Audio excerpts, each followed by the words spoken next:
All right, let me start this video out by first saying that when we are looking at topics to talk about when you guys are relocating into Colorado, we really like to be aware of what you're asking us about in the comments down below. And also when we are talking to you, when you are planning on relocating to Colorado, where you're coming from. And so we really try to base our videos on pretty much who we're talking to and where we really see you coming from. Last week, we got a slew of calls from Florida. I don't know what is going on, but we thought that it'd be a great chance for us to put out a brand new video on moving into Colorado from Florida, kind of talking about a few of the differences. The last one is gonna be a little bit sketchy, but we'll go ahead and that last one will be, we'll see how you guys take it. But let's go ahead and dive into a few of those stats, really talking about, and then also personal things from a local's perspective when we are talking about Colorado versus Florida. A few background to this, we actually do own 3 properties down in Florida, short-term, well, they were short terms, we just recently made them into full-time rental properties. And so we do have a little bit of an experience with Florida. I'll kind of expose that. So I'll be able to have some experience talking about that, comparing Florida over into Colorado. So the first one and the biggest difference when we are comparing Florida over into Colorado is going to be that climate, obviously. And it also depends because Florida is such a large state. We have properties that are in the Panhandle, and then we also have property that is more central Florida outside of the Tampa area. And I could tell you just the climate between those two areas is much different. But when we are comparing it over into Colorado, I took the state as an average. So if you're coming from like South or Central Florida, this will probably be a little bit more relative as compared to like the Panhandle area. But let's go ahead and break into like your average highs. All right, okay, so your average highs in the wintertime, because in Florida you have pretty much, you know, a summer and then like mild summer, whereas in Colorado you do get a true 4 seasons. Let's go ahead and compare those average highs in the wintertime though. So when we are talking about those winter highs in Colorado, you're pretty much looking like in the 40s. You know, there might be a few days that the sun pokes out and you do get in the 50s, but 40s, there are days where it gets down into the 20s, the 10s, and so be expecting that for sure. You do experience that, whereas if we're comparing to Florida, you know, wintertime, it's like 60s and 70s.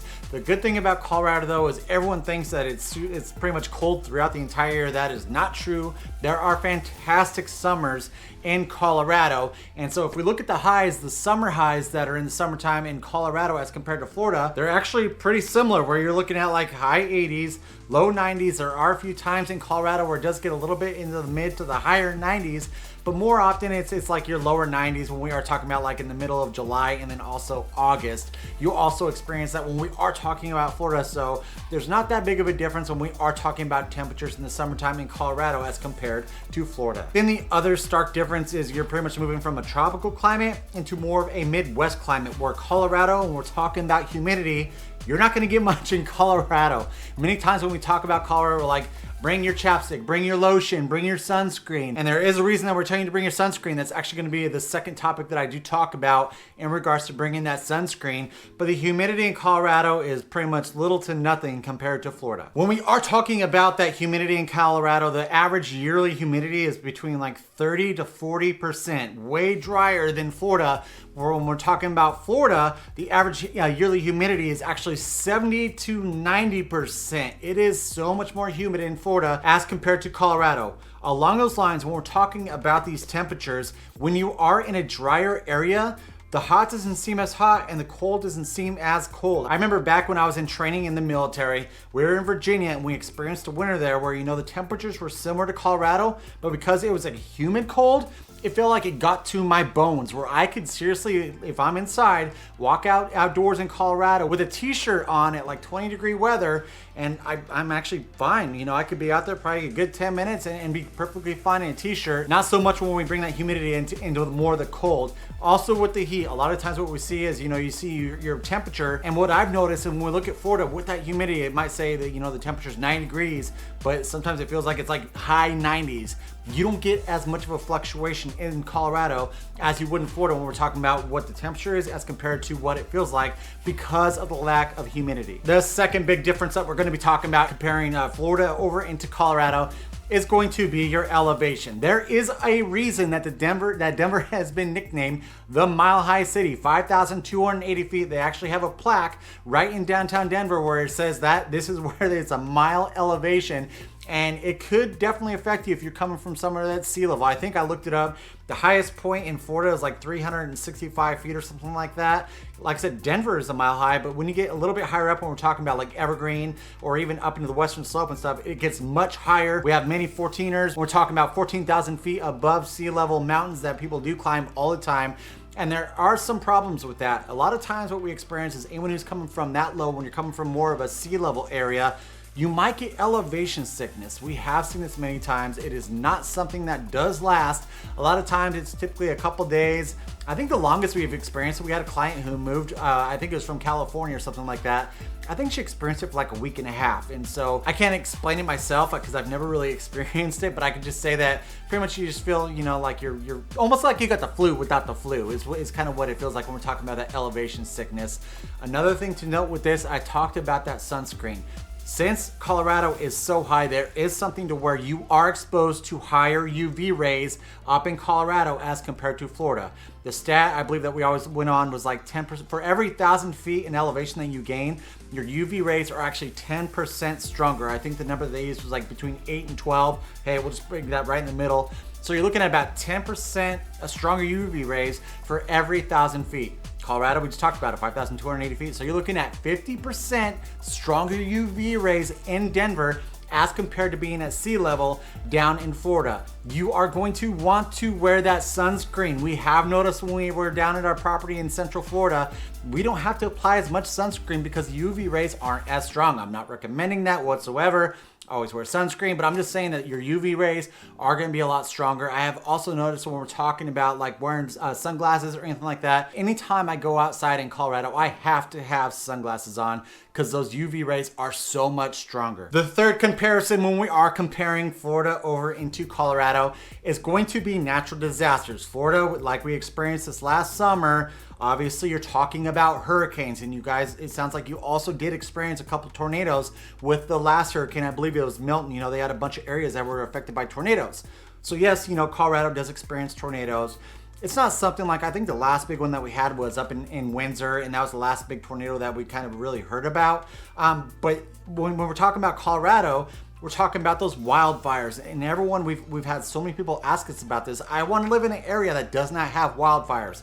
The good thing for the most part, if we're talking about the Denver metro area or the Front Range, you are not going to really experience those wildfires outside of just when you have a bad one in the mountains, the ash coming down, the smoke. The Marshall Fire was the first fire that I've seen in my lifetime living in Colorado that we ever had a fire that was outside the mountains on the Front Range. That was super unique, super rare, and I know that Boulder County and those areas definitely set some stuff in place to make sure that it does not happen again. So if you are looking more at the Front Range or the Denver metro area, you don't have to worry too much about those wildfires, but that's pretty much what we're talking about. We're talking about natural disasters, comparing Colorado over into Florida. There is something else to note on this because we've had this situation a few times where we have a wildfire in the mountains, and then when you burn down all those trees and you get a heavy rain after, you do have that occasional flooding happening because with all that rain, it's just, you know, creating all these mudslides and stuff because there's no trees or anything holding anything in place. So we have experienced that with the wildfire, the effect of when you have a bad wildfire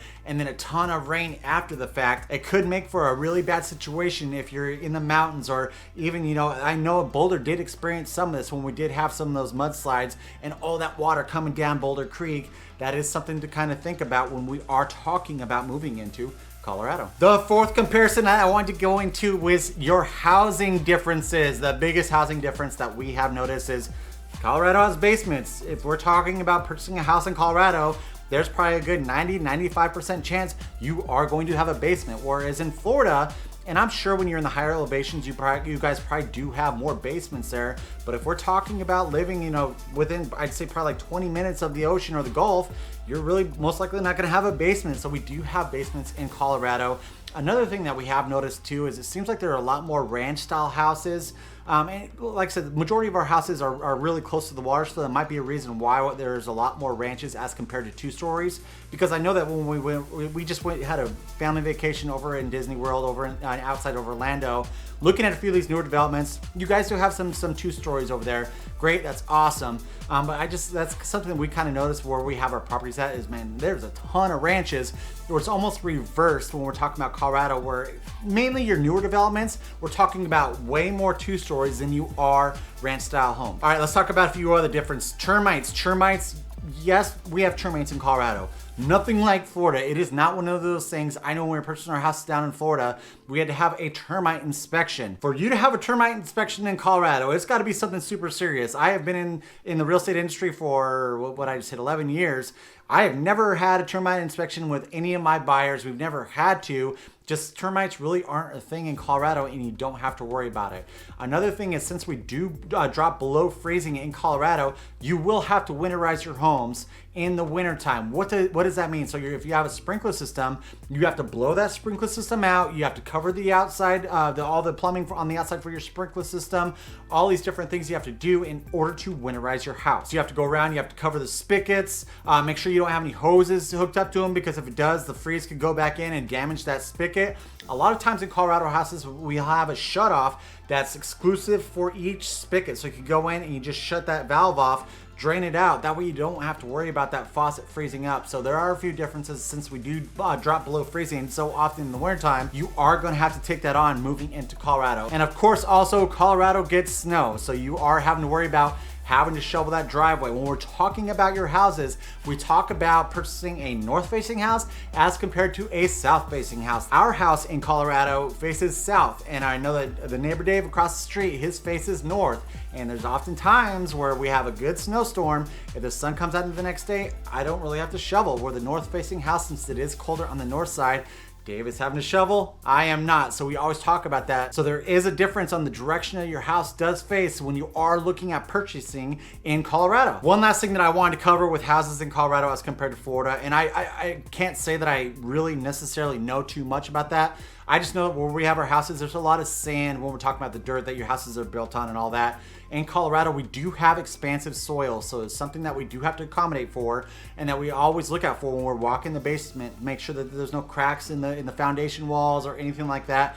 That is something that we actually look at all the time when we do have inspections on these houses with that expansive soil, something that we have to keep an eye on. The 5th and final one, which is kind of fun, and then I'll break into the very last one, which, like I said, we'll see how many of you guys I keep on here. So the 5th one is going to be activities. Before I break into activities, so guys, if you are looking at purchasing real estate in the state of Colorado, make sure you give us a call or text at that phone number right below. Right there. We always answer. It doesn't matter date or time. We have assembled the best team to help you out with your real estate purchases. If you're not quite ready to purchase, but you want to educate yourself on everything moving into the Denver Metro all the way up into Fort Collins, make sure you smash that subscribe button, give us a thumbs up, and notification bell. That way you're notified every single time we put out a brand new video. All right, so activities. Here's the biggest, or I guess the easiest way to put it, is we're talking about ocean activities compared to mountain activities. You have more of your Midwest with those mountains activities that you can take care of. And so when we're talking about your mountain activities, we're talking about in the wintertime, snowboarding, skiing, sledding, all those great things you can do. Summertime, we're talking about, you got your hiking, you got your kayaking, you got your raft, or your tubing, your rafting, your whitewater rafting. There's all these different things, mountain biking, all those awesome things that you can take advantage of when we are talking about being up in the mountains. Florida, I know that there's parts of Central Florida where you're not right next to the ocean, but the majority of the activities that I really see over in Florida is going to be more of your ocean activities, right? You guys have saltwater fishing. Colorado's a landlocked state, so we do not have that saltwater fishing. So fishing, going out to the beach, taking advantage of the ocean, doing all those great things. Surfing, I'm sure, you got your surfing and all that stuff in Florida. So it's literally just all those activities that we're comparing that you can do in Florida with the ocean as compared to Colorado where you have the mountains. All right, and the 6th and final comparison when comparing Florida over to Colorado. And this one is, I wasn't sure if I was gonna do this, but because we did just have a recent election, Colorado is much more progressive as compared to Florida, where it's turned much more conservative, and you will experience that. That's not to say that there aren't portions of Colorado that aren't going to be more conservative than they are progressive, but when we're talking about the majority of your Denver metro area, it is going to be much more progressive. Where I'm sure if we're talking about Florida, we're talking about like the Orlando area, Jacksonville, that's going to be more progressive, even though the majority of Florida is going to be more conservative. And so that's something that you really want to think about where you're moving from and moving into Colorado, because we have had a few people a little shocked by it.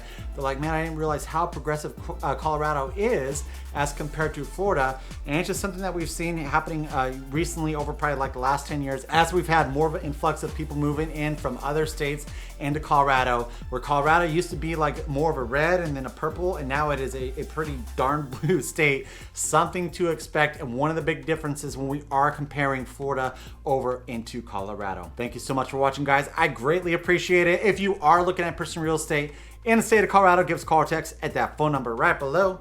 Right below it there, we always answer. It doesn't matter day or time, but if you're not quite ready to purchase, just follow along. Educate yourself by smashing that subscribe button. Give us a thumbs up. Notification bell, that way you're notified every single time we put out a brand new video. Till next time, love ya.